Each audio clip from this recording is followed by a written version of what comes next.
നാമും നമ്മുടെ കുടുംബത്തിലെ മുഴുവൻ മെമ്പർമാരും മുതിർന്നവരും കുട്ടികളുമൊക്കെ അർത്ഥവും ആശയവും ഗ്രഹിച്ചുകൊണ്ട് ആത്മഹത്യയിലേക്ക് മനുഷ്യനെ തള്ളിവിടുന്ന വിധത്തിൽ മനോരോഗികളാക്കി മാറ്റുന്ന വിധത്തിലുള്ള ഒട്ടേറെ കാര്യങ്ങളിൽ നിന്ന് അള്ളാഹുവിനോട് അഭയം ചോദിക്കുന്ന ഒരു പ്രാർത്ഥന നബി സല്ലല്ലാഹു അലൈഹി വസല്ലമ പഠിപ്പിച്ചു തന്നിട്ടുണ്ട്. മഹാനായ അനസ് ബിൻ മാലിക് റളിയല്ലാഹു തആല അൻഹു എന്ന സഹാബി പറയുന്നുണ്ട്, കാന നബിയു സല്ലല്ലാഹു അലൈഹി വസല്ലമ യഖൂൽ അല്ലാഹുമ്മ ഇന്നി അഊദു ബിക മിനൽ ഹമ്മി വൽ ഹസൻ വൽ അജസി വൽ കസൽ വൽ ജുബ്നി വൽ ബുഖൽ വദലഇദ് ദൈനി വഗലബത്തിർ റിജാൽ. ഇമാം ബുഖാരി അവിടുത്തെ സഹീഹിൽ രേഖപ്പെടുത്തിയ പ്രസിദ്ധമായ ഹദീസാണിത്.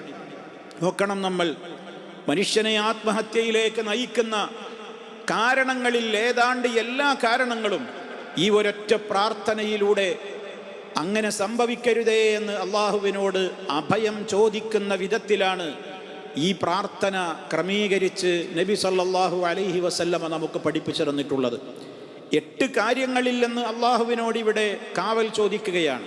അള്ളാഹുവിൻ്റെ റസൂൽ സല്ലല്ലാഹു അലൈഹി വസല്ലമ റബ്ബിനോട് ഇത് പ്രാർത്ഥിക്കാറുണ്ടായിരുന്നു, കാവൽ തേടാറുണ്ടായിരുന്നു എന്നാണ് മഹാനായ സഹാബി അനസ് റളിയല്ലാഹു തആല അൻഹു പറയുന്നത്. അള്ളാഹുവിൻ്റെ റസൂലിൻ്റെ ഖാദിമായി 10 വർഷത്തോളം പ്രവാചകനെ പിന്തുടർന്നുകൊണ്ട് വിട്ടൊഴിയാതെ ഖാദിമായി സേവകനായി നിന്നിരുന്ന അനസ് റളിയല്ലാഹു തആല അൻഹു ആണ് ഇത് റിപ്പോർട്ട് ചെയ്യുന്നത് എന്നുള്ളതുകൂടി ഇതിൻ്റെ പ്രാധാന്യം നമ്മൾ മനസ്സിലാക്കണം.